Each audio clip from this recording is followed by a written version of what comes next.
भेड़िया को भेड़िया इसलिए कहा जाता है कि भेड़िया कभी एहसान नहीं मानता है किसी का। एक लंबे समय तक आप उसको खिलाइए पिलाइए और उसको अच्छा से प्यार दीजिए, लेकिन समय आएगा तो आपको ही चीर फाड़ के वो खा जाएगा। कभी भी वो एहसान नहीं मानता है। सोचो हमारे समाज में क्या हो रहा है।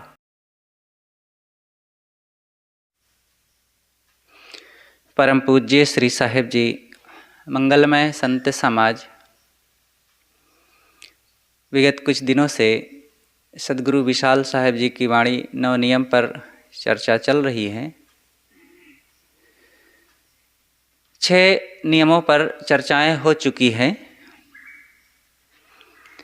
अभी तक ये बातें आई कि बन प्रतिकूल न गुरु के रहिए, पालन राय सदा दिल चाहिए। आज चर्चा है जो कुछ आपन मान जहाँ लो, सो सब इष्ट का ही दिल गुन लो। सद्गुरु कहते हैं जो कुछ आपन मान जहाँ लो, जो कुछ हमारा अपना माना हुआ है इस संसार में, जो कुछ आपन मान, जो कुछ हमने अपना यहाँ मान रखा है जहाँ लो संसार में, सो सब इष्ट का ही दिल गुन लो। वो सब इष्ट का है।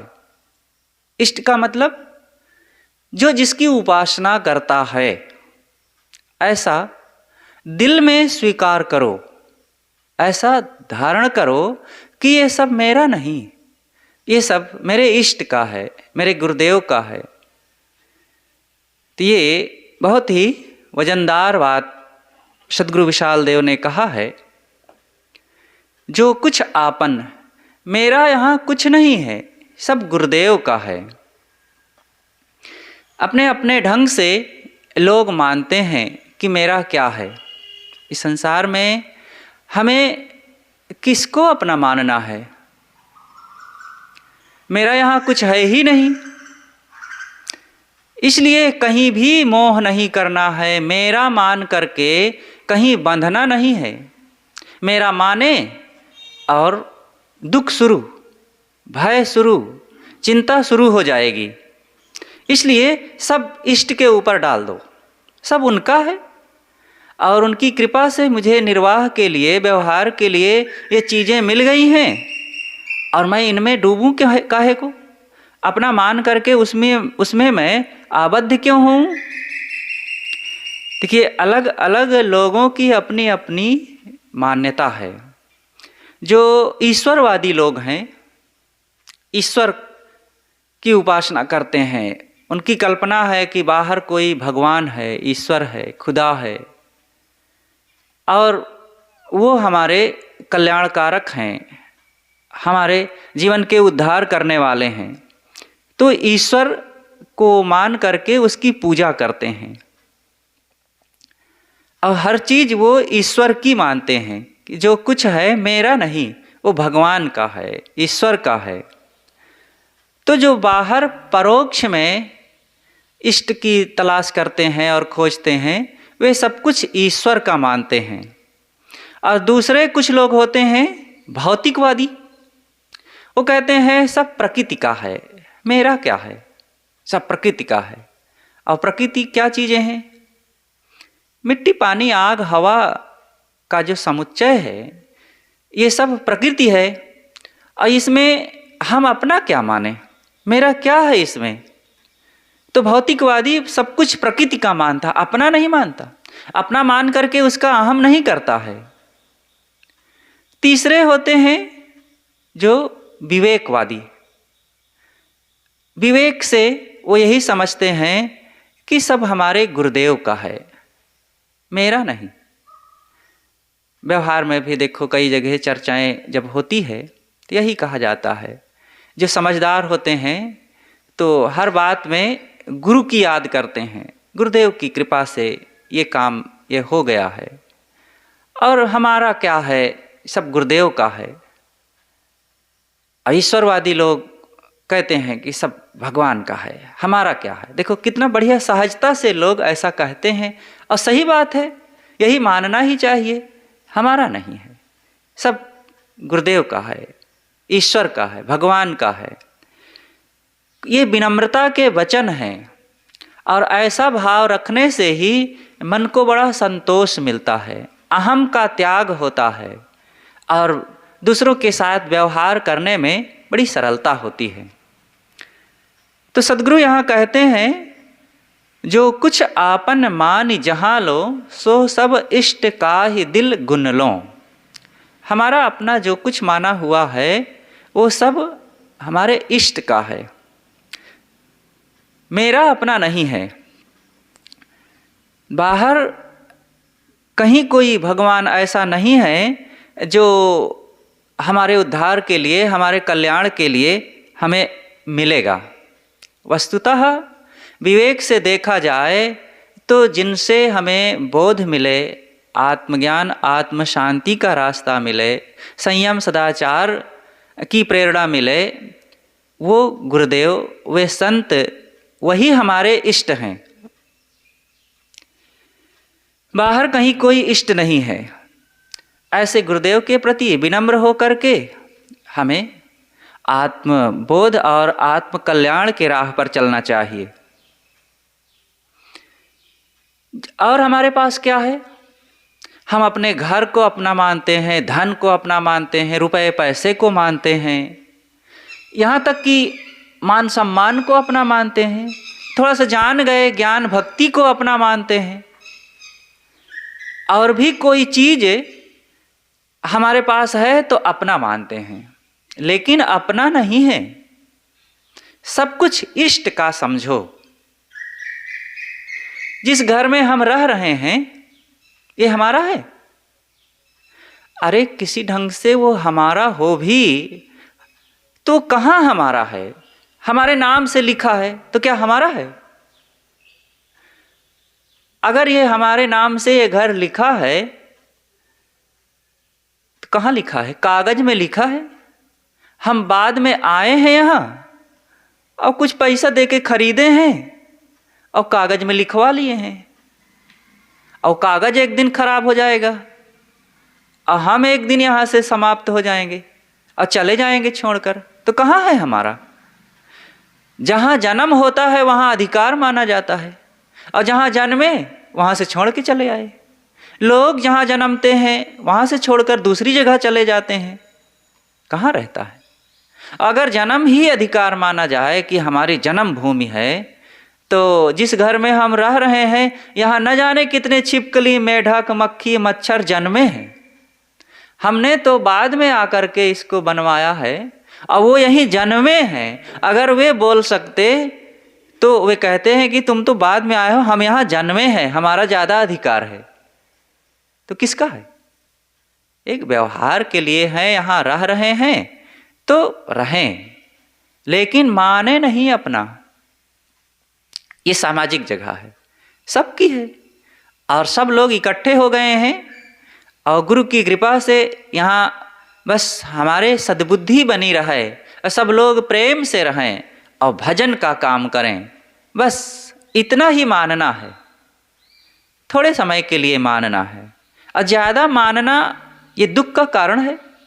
सदगुरु पूर्ण साहब ने देखो कहा है, मान मान बंधन तर आवा और निज कर्तव्य में आप बंधावा। ज्यों सुवना ललनी गहो कीट कुसियारी मांझ, तैसी गति यह जीव की भई दिवस ते सांझ। दिन से रात हो गई है, ये मानने के कारण है। कैसे? ये मान करके हम खूब अपने मन को फंसा लिए। मेरा घर, मेरा धन, मेरी उम्र, मेरा शरीर और मेरा पद अधिकार, मेरी बुद्धि, मेरा सौंदर्य और मेरा कला कौशल, मेरे भक्त, ये सब मान करके हम जहाँ माने उसके अधीन हो गए। अपने स्ववश कहाँ रह गए? जहाँ मानना शुरू हुआ वहाँ हम उसके अधीन हो जाते हैं। तो कुछ तो मानना पड़ेगा कि हम ना माना जाए। सदगुरु कबीर ने कहा है, भूला लोग कहें घर मेरा, जा घर में तू भूला डोले सो घर नाही तेरा। तो भूले लोग हैं जो कहते हैं घर मेरा है और वो है नहीं अपना। तो क्या अपना न माना जाए। और अपना कहना क्या भूल है? ना कबीर साहब भूल कर रहे हैं और ना जो अपना मानने वाले हैं वे भूल कर रहे हैं। भूल वहाँ होती है जहाँ दृढ़ मान्यता बना ली जाती है और जहाँ आसक्ति बना करके उन्हीं प्राणी और पदार्थों के लिए, चीज़ और स्थानों के लिए राग द्वेष किया जाता है, लड़ा झगड़ा जाता है, तू मैं किया जाता है, अहंकार गांठा जाता है। तो सदगुरु कबीर यही बात कहते हैं कि तुम मेरा मेरा कह रहे हो, ये कहाँ तुम्हारा है? वो है नहीं अपना। थोड़े समय के लिए उसका व्यवहार करो। अपने ही कर्तव्यों से आदमी बंध जाता है। जैसे सुआ पक्षी को फंसाने वाले लोग चरखी लगा देते हैं और उसमें मिर्ची लगा देते हैं और नीचे परात रख देते हैं, उसमें पानी भर देते हैं और चरखी बड़ी ढीली होती है। सुआ पक्षी आता है मिर्चा के लोभ में और बैठा, जैसे बैठा चरखी घूम गई और उसमें लगाए हैं गोंद पहले से और पैर चिपक भी गया और पकड़ भी लिया जोर से, अब लटका है। और नीचे उसकी नज़र पड़ी तो परात में देखता है कि पानी में तोते फंसे हुए हैं। अपना प्रतिबिंब देखता है तो सोचता है ये तो बहुत फंसे हुए हैं, अब मैं भी इसी में लटका रहूं। और भी लटके हैं, वो भी जोर से पकड़े लटका रहता है, अपना भी पकड़े है और गोंद से पकड़ भी बनी हुई है, अब छूट नहीं पाता, मान लिया वो। ऐसे ही यहाँ पर कुछ लोग हमें पकड़े हैं, आप बहुत अच्छे हैं, आपके बिना हमारी ज़िंदगी नहीं चलेगी और आप ही हमारे सहारा हैं, आपके बिना तो संसार अंधेरा है हमारे लिए। अब यही लगता है कि अरे हमें सब पकड़े हुए हैं और हमारा मन भी कहता है कि अरे ये तो बहुत अच्छे हैं, ये सब चाहते हैं हमें और यहीं रहने में तो बड़ा सुख है और यही ऐसे मोह करने में, ऐसे ही व्यवहार कर लेने में तो सुख है। दुनिया के लोग क्या सब अंधे हैं और वे सब कर रहे हैं? तो ऐसा करके मोह बनता है, मान मान बंधन तर आवा और हमारा विवेक और स्वरूप ज्ञान, स्वरूप बोध ये सब सुप्त हो जाता है और अपने से ही हम बंध जाते हैं।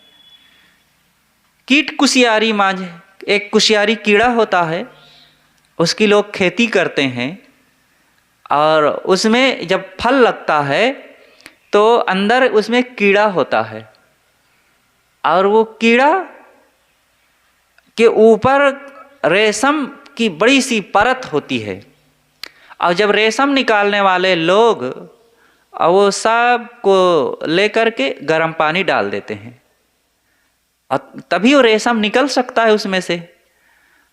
अगर गर्म पानी ना डालें तो रेशम टूट जाएगा, वो रेशा खराब हो जाएगा। अगर हम पानी डालें तो रेशा तो कोमल हो गया, लेकिन अंदर में वो जीव मर गया, खत्म। अपने से उसमें बंधा और वो रेशम पैदा किया और रेशम ही उसके मौत का कारण बना। ऐसे ही हम अपने ही घर को बनाते हैं और अपने ही परिवार को बसाते हैं और उसी घर में कैदी बन करके, विवश लाचार हो करके अपने ही पैदा किए हुए बाल बच्चों में अथवा उन तमाम कर्मों में ऐसा उलझते हैं कि रोए दुख खत्म नहीं होता। तैसी गति यह जीव की भई दिवस ते सांझ, ऐसे ही जीव की गति होती है। ये मानव जीवन जो सुनहला दिन के समान था और इसी में रहते रहते ये रात बना डालता है। मतलब चारों तरफ से उसके जीवन में अब कुछ सूझता नहीं, क्या करूं। सदगुरु कबीर ने क्या कहा है? कहा है कबीर पाछे पछतई हो या घर से जब वा घर जई हो। एक दिन पछताना पड़ेगा जब इस घर से उस घर में जाना होगा। और एक जगह कहते हैं दिवस परतु है धार, ये 44वीं रामायणी में बात आई है। साखी क्या है? जात सबन कहाँ देखिया कहाँ ही कबीर पुकार, चेतवा होई तो चेत ले नहीं तो दिवस परतु है धार। सब वही आसक्ति में, विषयों के लोभ मोह में बंध करके चले जा रहे हैं। मैं पुकार करके कहे जा रहा हूँ अगर सावधान होना हो तो हो जा, आज ही समय है। जब तक ये शरीर में स्वास्थ्य है, जवानी है, निरोग्यता है, मौत दूर है, तब तक जो कुछ करना हो कर लो, नहीं तो दिवस परतु हैं धार, दिन में ही डांका पड़ रहा है। ये मनोविकार, ये अज्ञान आसक्ति तुम्हें लूट रहे हैं। इसलिए सद्गुरु कहते हैं जो कुछ आपन मान जहाँ लो, जो कुछ अपना है वो सब अपना ना मानो, वो सब गुरुदेव का है। और उनके प्रति विनम्र होकर के व्यवहार करो, और उसमें कहीं बंधो नहीं, आसक्ति ना बनाओ। हम चीज़ों के लिए हर बात में अपनायत बनाए रखते हैं। मेरे कपड़े ये मेरा है, हर बात को लेकर के मन में ये भाव जगता है कि ये मेरा है, कोई दूसरा छू न ले, कोई दूसरा उपयोग ना कर ले। अरे ठीक है, तुम्हारा है ये, लेकिन काहे को अपना मानते हैं? व्यवहार करो। जिस आसन पर बैठे हैं और जिन चीज़ों का हम व्यवहार कर रहे हैं, तो सहज व्यवहार हम कर लें, उसमें बंधे नहीं, उसमें डूबे नहीं, उसमें उलझे नहीं। और थोड़ा सा हम जान गए कला कौशल, थोड़ा सा पढ़ना लिखना आ गया, तो मान लिए कि अरे हम इतना, हमारे पास बुद्धि आ गई है और हम इतना जानकार हो गए हैं। ये जानकारी कहाँ से आई है? अगर गुरुदेव ना होते, वो हमको ये सद्बुद्धि ना देते, ये ना सिखाते पढ़ाते, तो ये हमारा ज्ञान कहाँ हवा हो गया होता। इसलिए ये ना माने कि ये हमारा अपना है। ये सब गुरुदेव की कृपा से थोड़ा सा हम ये जान लिए हैं, पढ़ लिख लिए हैं, तो ये उनकी कृपा से हुआ है, हमारा नहीं है, सब गुरुदेव की कृपा से हुआ है। ऐसा भाव मन में रखे और उसका अहम न आने पावे। अनेक प्रकार की कला कौशल हमारे पास हो गई है, हम पढ़ने लिखने में तेज हैं और अनेक प्रकार से कलाएं हैं हमारे पास। हम बर्तन बना लेते हैं, हम सिलाई कर लेते हैं, हम मकान बना लेते हैं, हम भोजन बना लेते हैं, हम गा लेते हैं, प्रवचन कर लेते हैं। ये बहुत सी कलाएं हैं। जब विवेक नहीं रहता है तो इन कलाओं का अहम होता है। हम तो ऐसा कर लेते हैं और लोग तो नहीं कर पाते हैं। तो ये जो है मन में जो ये उद्रेक उठता है ना, ये हमारे मन को दुख देने वाला है, अहम उत्पन्न करने वाला है, हमारी शांति को, हमारी भक्ति को और हमारे आत्मज्ञान को ये घाटा दिलाने वाले हैं।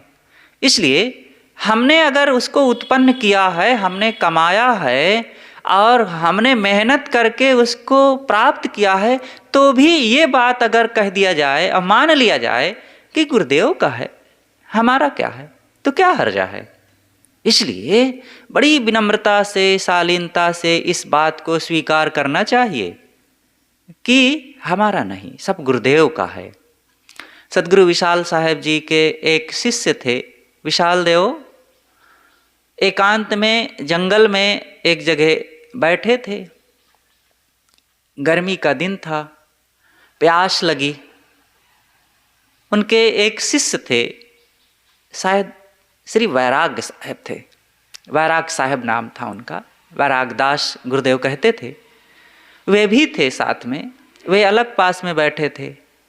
प्यास लगी उनको, तो कहे कि जाओ पानी ले आओ। बुला करके कहे वैराग दास देखो बहुत प्यास लगी है, जाओ पानी ले आओ। तो वे गए। तो जब चलने लगे तो गुरुदेव कहते हैं देखो हड़बड़ी में खेतों के रास्ते से ना जाना, अरहर की खूंटियाँ हैं, पैर में लग सकती है। तो वो गए और कहे कि साहब हड़बड़ी में ना जाना। तो ऐसा कहा करके वो आराम से गए, एक भगत मिल गए और एक जगह बतुआने लगे और 2 घंटा बिता दिए। और फिर जब लौट करके आए, पानी दिए, तो कहें कि हम बहुत प्यास लगी थी, पास में यहाँ जो तालाब है वहाँ गए, छान कर पी लिए। बहुत प्यास लगी थी। और इतना तुम देरी काहे किए? कहे आप ही तो कहे थे गुरुदेव हड़बड़ी में न जाना और जल्दी न करना।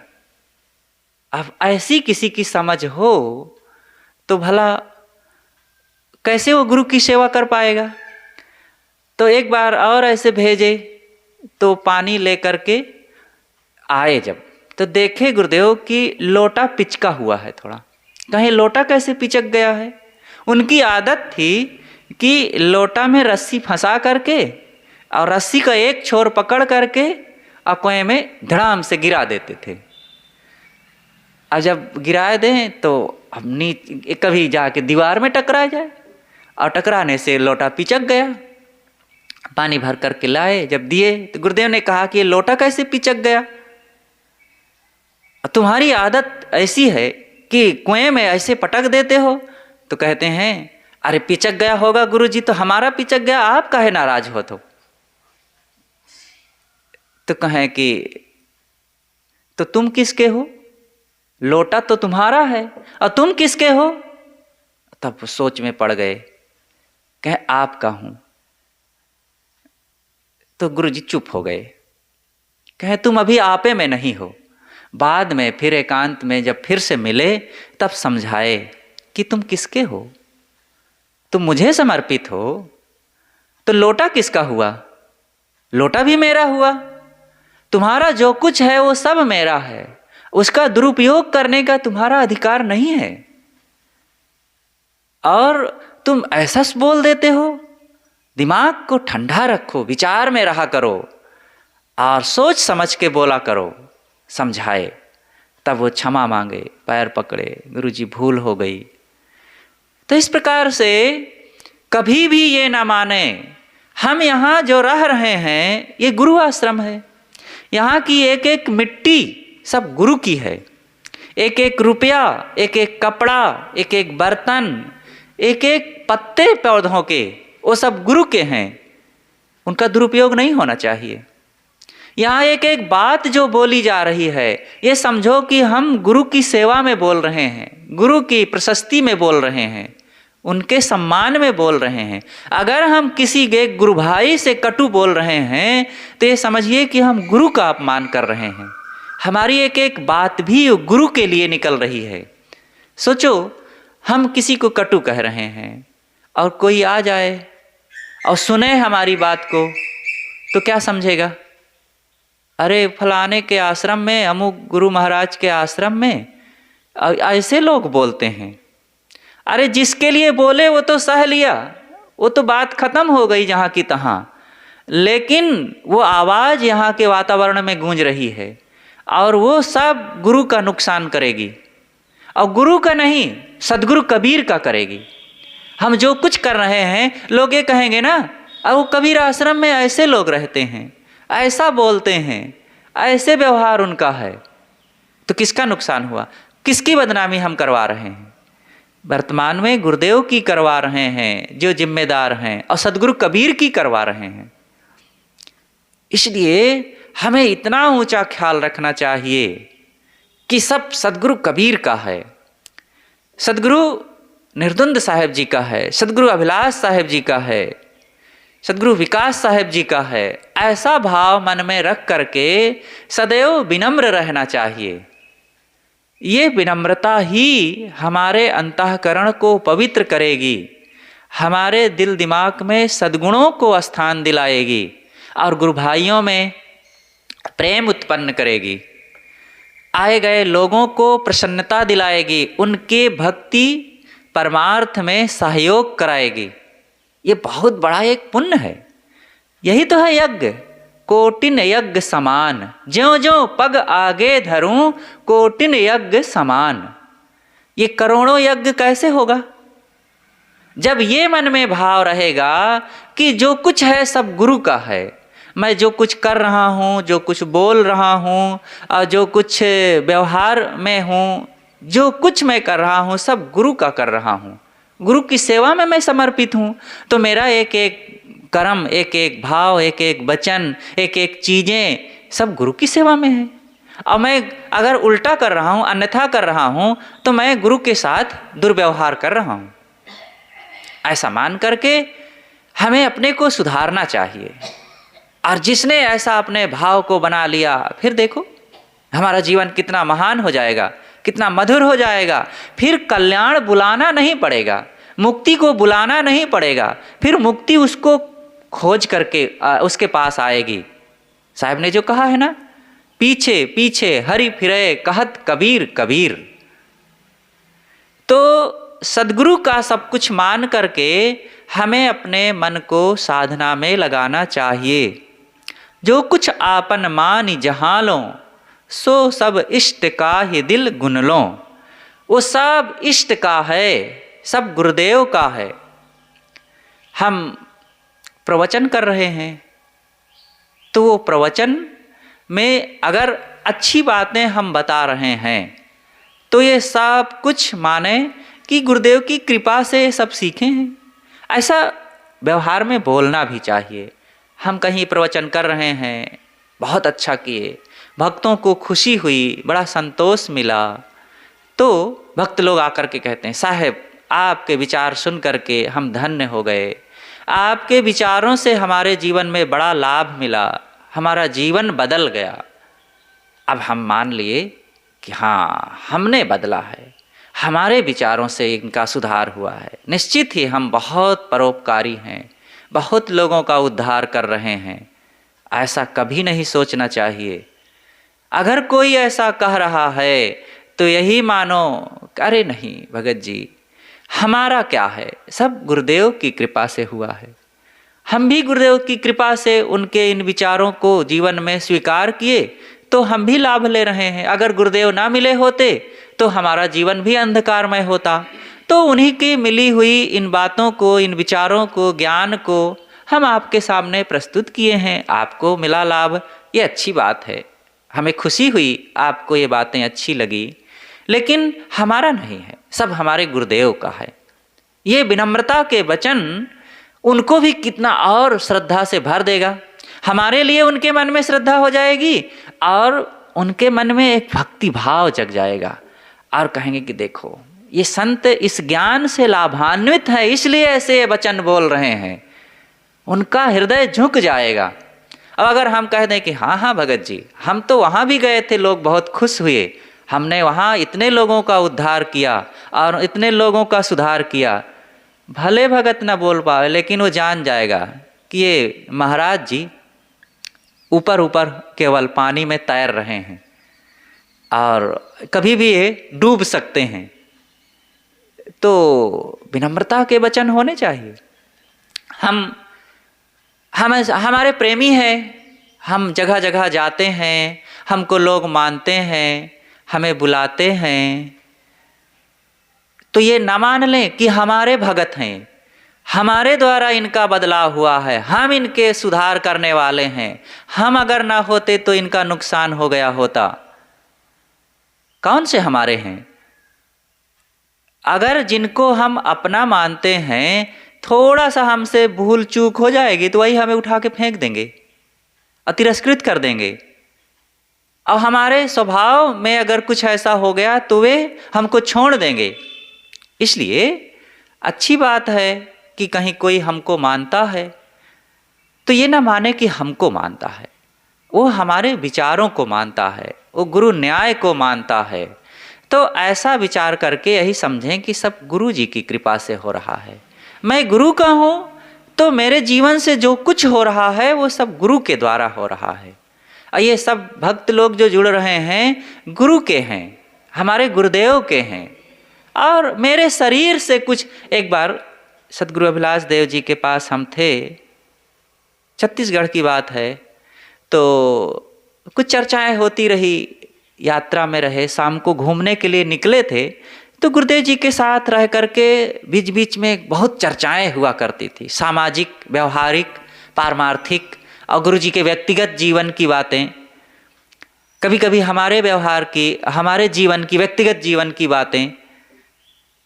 तो हमने कहा कि गुरुदेव आपने कबीर पंथ में बड़ा कीर्तिमान स्थापित किया है और और इस प्रकार से जो आश्रम में आपने व्यवस्था दिया, आश्रम कायम किया, और इतना बड़ा संत समाज, साहित्य और सिद्धांत का प्रचार, ये काम जो हुआ है बड़ा अद्भुत है, अद्वितीय है। कबीर पंथ में इस प्रकार से कभी नहीं हुआ था। सघन रूप से प्रचार प्रसार और सिद्धांत का, सदगुरु कबीर का जो इस प्रकार से समाज में लोगों को विचार मिला हो, विचार के द्वारा और साहित्य के द्वारा नहीं हुआ। तो गुरुदेव कहते हैं, अरे ये सब क्या कहता है, इस शरीर से हो गया, कुछ होना था, मैंने क्या किया, संयोग रहा सबका, और सब तुम लोग साधक थे, संत समाज था, गुरुदेव का विचार मिला और सदगुरु कबीर का वो प्रकाश मिला, तब ये कुछ हुआ है।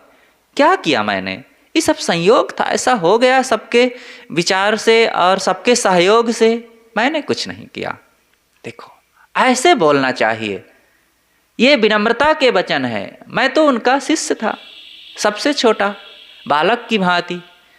अब वो तो अधिकार पूर्वक कह सकते थे, किसी बात पर वो उनका अधिकार था, डांट के कह सकते थे और अधिकारोक्ति वचन कह सकते हैं, लेकिन नहीं,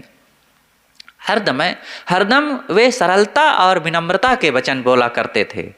तो कभी भी ये ना माने कि ये विचार, ये समाज, ये ज्ञान, ये चीज़ें और ये भक्त लोग, ये सब हमारे हैं, हमारे नहीं हैं।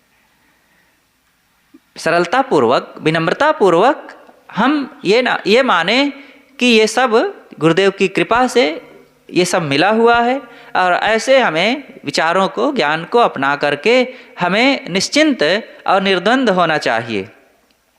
तो सदगुरु कहते हैं,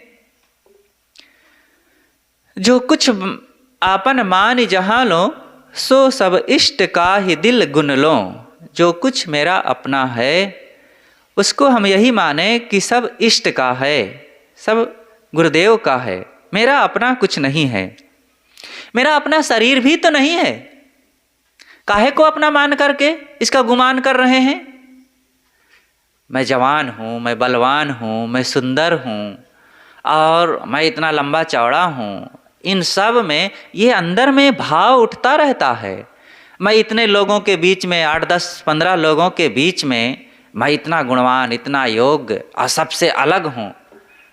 ये काहे को हम ऐसा भाव मन में उत्पन्न कर रहे हैं? ऐसा कुछ नहीं है। विनम्र हो करके, सरल बन करके बोलें और ऐसा भाव रखें, सब गुरुदेव की कृपा से हुआ है। मेरा जो अपना माना हुआ शरीर है, ये मेरा नहीं है। आजकल में यह शरीर कहाँ लुप्त हो जाएगा? ये चमक, ये जवानी, ये सुंदरता, ये बल और ये जो बोलने की कला, ये कहाँ खो जाएगा? सदगुरु श्री प्रेम साहिब जी जब शुरुआत अवस्था में और जब तक शरीर कमज़ोर नहीं हो गया था, तब तक इतना प्रवचन करते थे, इतना बोलते थे, और जहाँ बोलते थे वो खिलखिला के जोर से हंसने वाले महापुरुष थे। अब मंच पर जब बोलें तो फिर वही लगते थे, लोगों को आनंद से भाव विभोर कर देते थे और गुरुदेव जी की ये पंक्तियों को खूब गाया करते थे। बहुत बोलने वाले को भी मौन साधना होगा, बहुत जानने वाले को भी स्मृति खोना होगा, सारी माया छूट जाएगी, टूट जाएगी काया, जीव अकेला आया जग में और अकेले जाया। इसको खूब गाते थे समय समय से। और सन 1996 के जनवरी में करनेलगंज में कार्यक्रम था, गुरुदेव जी का साप्ताहिक कार्यक्रम था। वहीं से सदगुरु श्री प्रेम साहिब जी के दर्शन करने के लिए सरैया जाना हुआ गुरुदेव जी के साथ। और उन दिनों सदगुरु श्री प्रेम साहिब जी असमर्थ हो चुके थे, उनको लकवा लग गया था और हाथ काम नहीं करता था, मुट्ठियाँ इतना जोर से बंध गई थी कि खुलती ही नहीं थी। पूज्य श्री निष्ठा साहिब जी उनकी सेवा में लगे थे। गुरुदेव जी और उनके साथ हम लोग 4-5 लोग रहे। जब गए तो साहब लेटे थे और गुरुदेव जी बंदगी किए। श्री निष्ठा साहब जी बताए कि पूज्य सदगुरु अभिलाष साहब जी आए हैं गुरुदेव। तो कहा अच्छा, तो आंखें खोले तो साहिब जी बंदगी किए तो कुछ बोले, लेकिन बात समझ में नहीं आती थी। तब गुरुदेव जी ने कहा कि बहुत बोलने वाले को भी मौन साधना होगा। तो जोर से खिलखिला करके हंस उठे। तो देखो उनके अंदर का जो भाव था, और अंदर से निर्मल थे, मुक्त पुरुष थे वे, लेकिन शरीर की यह दशा थी। इस दशा में जरा भी उनको कोई गम नहीं था, कोई कष्ट नहीं था। तो वो जोर से हंस पड़े। तो थोड़ा सा कुछ बोले, कहा ये तो शरीर की ही दशा ही है। खिलखिलाते हुए वो हंस भी नहीं पाते थे ठीक से, लेकिन बोले, कहा ये तो शरीर की दशा ही है, ऐसे ये तो होगा ही। आजकल में आप देख भी नहीं पाएंगे, मैं भी आपको नहीं देख पाऊंगा। हंसते हुए थोड़ा सा कहे, और फिर गुरु जी कहे कि देखो जीवन मुक्त पुरुष है। सदगुरु प्रेम साहिब जी बहुत अद्भुत पुरुष थे। गुरुदेव जी और सदगुरु प्रेम साहिब जी का मित्रवत व्यवहार होता था। और सदगुरु प्रेम साहिब वयोवृद्ध थे, गुरुदेव जी उनको गुरुवत मानते थे, लेकिन वे मित्र मानते थे। और यहाँ तक कि गुरुदेव जी के प्रति आदर का भाव रखते थे। और जो गुरुदेव जी कह देते थे तो कई बार वे मानते थे और उस ढंग से स्वीकार करते थे। तो बड़ा आपस का इन महापुरुषों का घनिष्ठ संबंध था। और सदगुरु विशाल देव के प्रति तो गुरुदेव जी बालवत रहते थे। उनके पास तो जाएं तो फिर अपनी गंभीरता को नहीं बरकरार रख पाते थे, सहज हो जाते थे। उनके साथ बैठना उठना, हंसना बोलना, खुल के बातचीत करना, कुछ कहना, हंसी विनोद कर लेना, ये सब चलता रहता था। तो ऐसे होने चाहिए, अपने गुरुजनों के प्रति समर्पित विनम्र होकर के बालवत खुल करके रहना चाहिए। तो ये बात आई कि हम जो बोल रहे हैं, जान रहे हैं, ज्ञान है दिमाग का, बुद्धि का, ये भी न माने कि हमारा है। सो सब इष्ट का ही दिल गुन लो, सब इष्ट का है, गुरुदेव की कृपा से हुआ। ये शरीर स्वस्थ है, आज स्वस्थ है, हम अपना मान रहे हैं, हमारा कहाँ है? ये खो जाएगा आजकल में। एक दिन सुनाया था ना राहुल सांकृत्यायन की वो घटना। पंडित राहुल सांकृत्यायन एक बहुत बड़ी विद्वान पुरुष थे, 33 भाषाओं के ज्ञाता थे। यही आजमगढ़ के थे और लंबे चौड़े 6 फीट के लगभग थे वे। और पढ़ाई ज़्यादा उनकी नहीं थी, डिग्रियां ज़्यादा नहीं थी। अध्ययन के बल पर उन्होंने 33 भाषाओं का अभ्यास किया। 12-14 भाषा पर तो उनका जबरदस्त अधिकार था।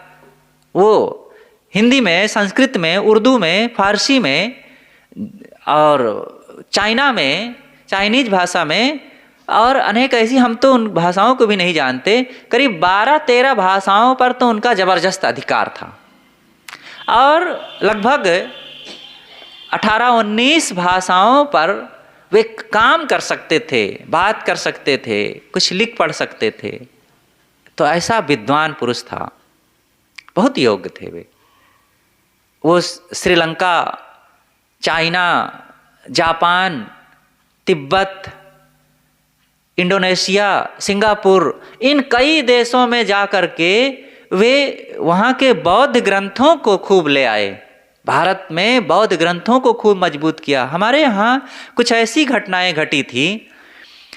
इस्लामिक वर्ग जब आया इधर, तो नालंदा विश्वविद्यालय बौद्धों का केंद्र था और वहाँ बौद्ध साहित्य बहुत थे।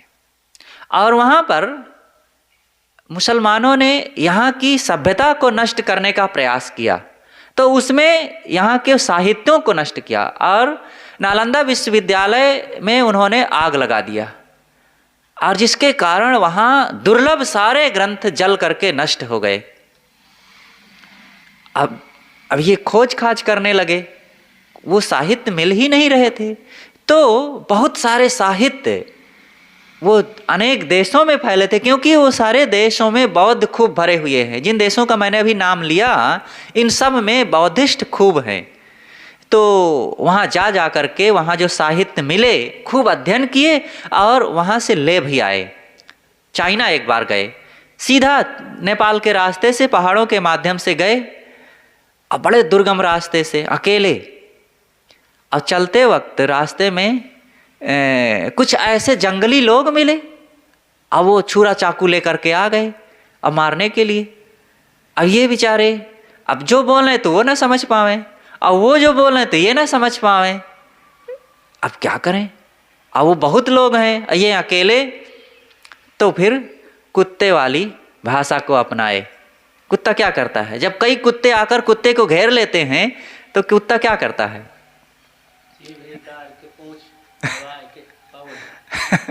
तो ऐसे ही ये ऐसे हाथ फैला दिए और बड़ी सी जीभ निकाल के ऐसे झुका लिए और बस सब क्षमा, और कोई कुछ नहीं बोला। और फिर सब हट गए। भाई ये तो शस्त्र डाल दिया है, अब ये निहत्था हो गया है, अब इस पर वार नहीं करना है, और ऐसे छुट्टी लेकर के चल दिए।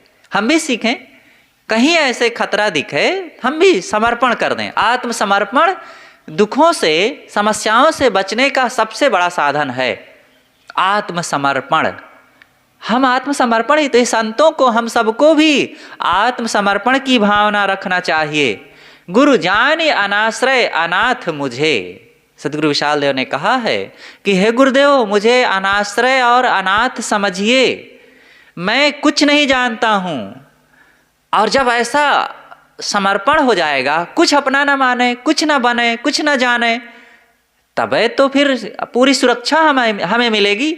और कुछ बने और कुछ जानने का घमंड दिखाए तो कहें ठीक है भाई वो तो बहुत जानते हैं, उनके पास तो बहुत चीज़ें हैं, और वो तो बहुत बलवान हैं, वो तो बड़े समर्थ हैं, अब उनके लिए क्या ध्यान देना।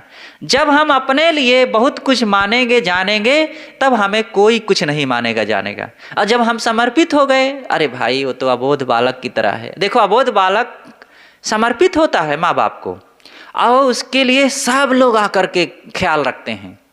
ऐसा बनना चाहिए। पांव तले की दूब। तो मैं कह रहा था कि पंडित राहुल सांकृत्यायन फिर वहाँ से चाइना से जब गए तो बहुत सारे गधों पर लाद करके बहुत सदग्रंथ ले आए। तो बात ये आई कि वे 33 भाषा के ज्ञाता थे। जब वे आगरा के जेल में बंद थे, वो देश की स्वतंत्रता का समय था, सन 1938, 39, 40, ये सारा समय बड़ा संगीन था भारत में, और बड़ी विषम परिस्थितियों से देश गुजर रहा था। और उस समय पंडित राहुल सांकृत्यायन भी देश के लिए काम कर रहे थे, और उसी अभियान में वे जेल में बंद कर दिए गए, और कई महीने, लगभग 18-20 महीने बंद रहे। और वहीं रहते रहते उन्होंने दर्शन दिग्दर्शन ग्रंथ लिखा। ये बड़े जो कैदी हुए बहुत सारे लोग उस समय, चाहे गांधी जी हों, चाहे पंडित जवाहरलाल नेहरू हों, राहुल सांकृत्यायन हों, और भी कई लोग, ये जेल में रह करके बहुत काम किए हैं, लिखने पढ़ने का, साहित्य का काम। तो राहुल सांकृत्यायन भी दर्शन दिग्दर्शन वहीं लिखे। फिर बाद में बीमार हुए। अब कोई साधक थोड़े थे, दुनिया में रहे, काम किए, विद्वान थे, भाषा को जाने। तो बीमार हुए जब, तो सारी भाषा भूल गए, कुछ बात नहीं बोल पाते थे, विस्मृति का रोग हुआ।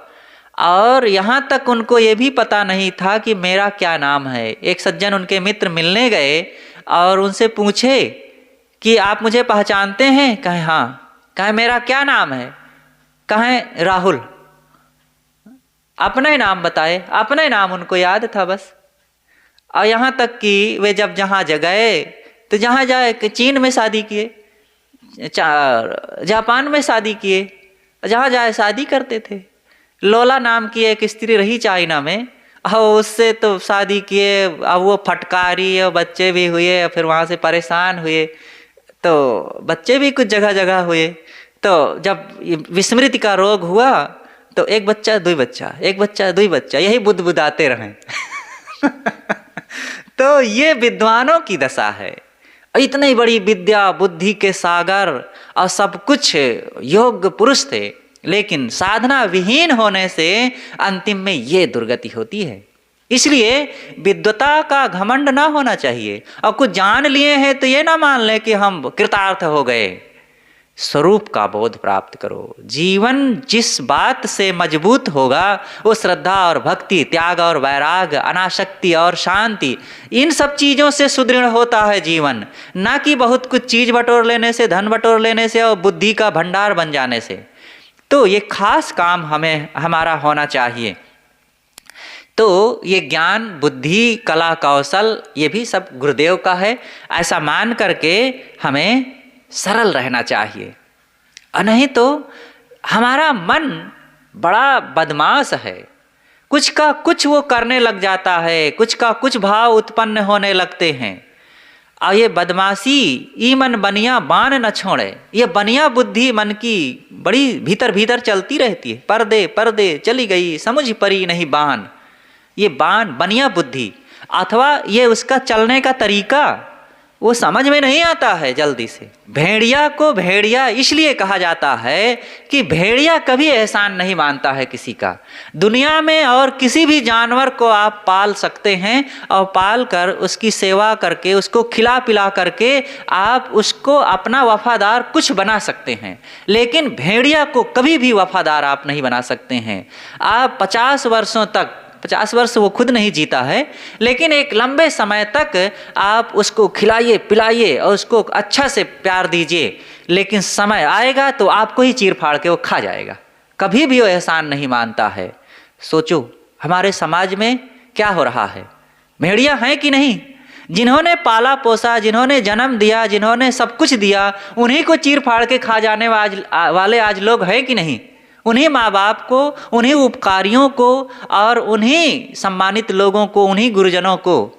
आज भेड़िया वो जानवर के रूप में तो नहीं है, लेकिन भेड़िया की बुद्धि के रूप में समाज में दर दर लोग फैले हुए हैं। तो ये हमारा मन भी देखो कैसा है।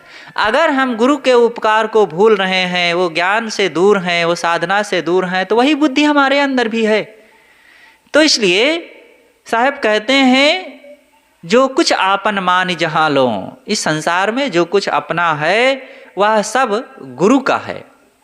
सो सब इष्ट का ही दिल गुण लो, सब गुरु का मान करके सदैव विनम्र रहें, साधना करें। साधना से दुख मिटता है, साधना करने से शांति मिलती है, साधना करने से स्वभाव मजबूत होता है, विनम्र होता है। और साधना है क्या? वह साधना यही है कि सबसे बड़ी चीज़ है कि अपने गुरुजनों के प्रति विनम्र श्रद्धावान रहना। और जब श्रद्धा है, विनम्रता है, कोमलता है, तो फिर वहाँ अनासक्ति भी आएगी, वैराग भी आएगा, त्याग भी आएगा, बोध भी आएगा, दया क्षमा भी आएगा और स्वरूप ज्ञान वहीं पैदा होगा। मन फिर निर्मल भी होगा, और वासनाएं समाप्त होंगी और चित्त निर्विकल्प भी होगा। इस प्रकार से हमें अपने जीवन को गुरु संतों के प्रति, अपने गुरुदेव के प्रति, इष्ट के प्रति समर्पित करके साधना करके जीवन मुक्ति का काम करना चाहिए। यह वचन एक जीवन मुक्त पुरुष के हृदय का निकला हुआ उद्गार है और हम लोग बड़े प्रेम और श्रद्धा के साथ इन बातों को सुने, श्रवण करें, मनन करें और जीवन में लाभ लें। इसी से जीवन हमारा सुखी, सफल और धन्य होगा। बस बोलिए सद्गुरुदेव की जय।